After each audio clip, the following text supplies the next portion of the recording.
इन्फोमीनिया की वीडियोस देखने के लिए इन्फोमीनिया को सब्सक्राइब करें।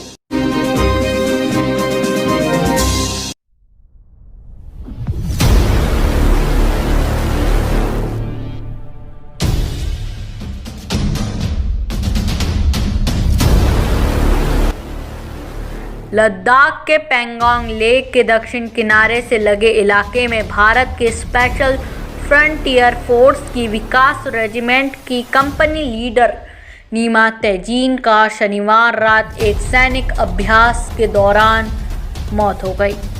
ऑफिसर नीमा तेजीन का तिरंगे से लिपटा शव मंगलवार सुबह लेह शहर से 6 किलोमीटर दूर चोकला मसार गांव ले जाया गया।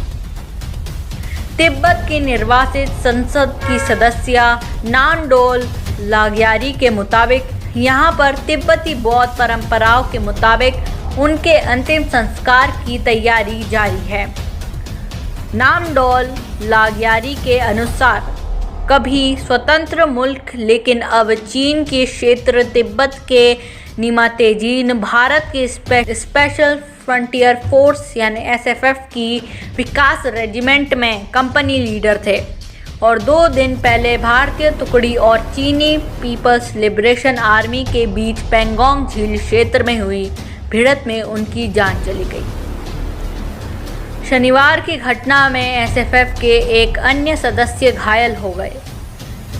भारतीय फौज ने इस मामले पर किसी तरह की टिप्पणी नहीं की। भारतीय सेना के पूर्वी कर्नल और रक्षा मामलों के विशेषज्ञ अजय शुक्ला ने अपने ब्लॉग में कंपनी लीडर नीमा तेजीन और स्पेशल फ्रंटियर फोर्स का जिक्र किया है, मगर साथ ही कहा है कि कंपनी लीडर नीमा तेजीन के शव को परिवार को सौंपते हुए घटना को गुप्त रखने की हिदायत दी है। आए दिन भारत चीन सीमा पे झड़प होती है। चीन एलएसी पर हमेशा तनाव बनाए रखता है। ऐसा एक बड़ा तनाव हुआ था 1962 में। वो तनाव जंग में तब्दील हो गया। उस तनाव में भारत के फौजियों ने खूब डटकर चीनी फौज का सामना किया, पर उस समय भारतीय फौज के पास ना तो अच्छे हथियार थे ना अच्छे उपकरण थे। चीनी सैनिक उस समय हथियारों के मामले में बल्कि सैन्य उपकरणों के मामले में भी भारतीय सेना से ज़्यादा थे। उनकी संख्या भी भारतीय सैनिकों से ज़्यादा थी। इस जंग में भारत ने बहुत कुछ खोया था। 1962 में तैयार की गई स्पेशल टुकड़ी एसएफएफ भारतीय फौज की नहीं बल्कि भारत की गुप्तचर एजेंसी रॉ यानी रिसर्च एंड एनालिसिस विंग का हिस्सा है। अंग्रेजी अखबार हिंदुस्तान टाइम्स में प्रकाशित एक रिपोर्ट के मुताबिक इस यूनिट का नामकाज इतना गुप्त है कि शायद फौज को भी मालूम नहीं होता कि ये क्या कर रही है। यह डायरेक्टर जनरल ऑफ सिक्योरिटी के माध्यम से सीधे प्रधानमंत्री को रिपोर्ट करती है, इसलिए इसके शौर्य की कहानियां आम लोगों तक नहीं पहुंच सकती। आईबी के संस्थापक डायरेक्टर भोलानाथ मलिक और दूसरे विश्व युद्ध के सैनिक और बाद में ओडिशा के मुख्यमंत्री रहे बीजू पटनायक की सलाह पर भारत के तत्कालीन प्रधानमंत्री जवाहरलाल नेहरू ने तिब्बत गोरिल्ला की ऐसी टुकड़ी तैयार करने का सोचा जो हिमाचल के खतरनाक क्षेत्र में चीनी से लोहा ले सके। भारत से जंग होने की सूरत में चीन सीमा में घुसकर खुफिया कार्रवाई करने के इरादे से तैयार की गई एसएफएफ के पहले inspector general major Sujan Singh Uban थे। सुजान सिंह उबान दूसरे विश्व युद्ध के समय ब्रिटेन भारतीय सेना के 22वें माउंटेन रेजिमेंट के कमांडर थे।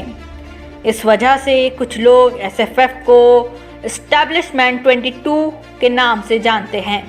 लद्दाख, सिक्किम वगैरह के तिब्बत मूल के लोग काफ़ी पहले से आधुनिक भारतीय फौज का हिस्सा है। सीधे प्रधानमंत्री की देखरेख में तैयार और इंटेलिजेंस ब्यूरो यानी आईबी का हिस्सा बनाई गई SFF अब रॉ के अधीन है और इसका हेडक्वार्टर उत्तराखंड के चकराता में है। कहा जाता है कि शुरुआती दौर में अमेरिकी और भारतीय इंटेलिजेंस ब्यूरो के द्वारा ट्रेन की गई SFF का भारत ने बांग्लादेश की जंग, कारगिल ऑपरेशन ब्लू स्टार और दूसरी कई सैन्य कार्रवाइयों में किया है। इनका एक चर्चित ऑपरेशन ईगल भी है। कई लोग मानते हैं कि इसमें शामिल लोग 1950 के दशक के उन खप्पा विद्रोहियों के उत्तराधिकारी हैं जो तिब्बत पर चीनी हमले के खिलाफ उठ खड़े हुए थे। चीन के कब्जे में आने के बाद तिब्बत के नेता दलाई लामा को 1960 के करीब 27 साल की उम्र में वहां से भागकर भारत आना पड़ा था, जिसके बाद तिब्बती की एक बड़ी आबादी भारत में उत्तर पूर्व दिल्ली, हिमाचल और कई दूसरे इलाकों में बस गई। इनमें से कई लोग ऐसे हैं जो नीमा, तेजीन और तेजीन लेदौन के तरह SFF का हिस्सा बनते हैं। SFF चीन से लोहा लेती है। ये हमने आपको बताई SFF की कहानी। Bureau report.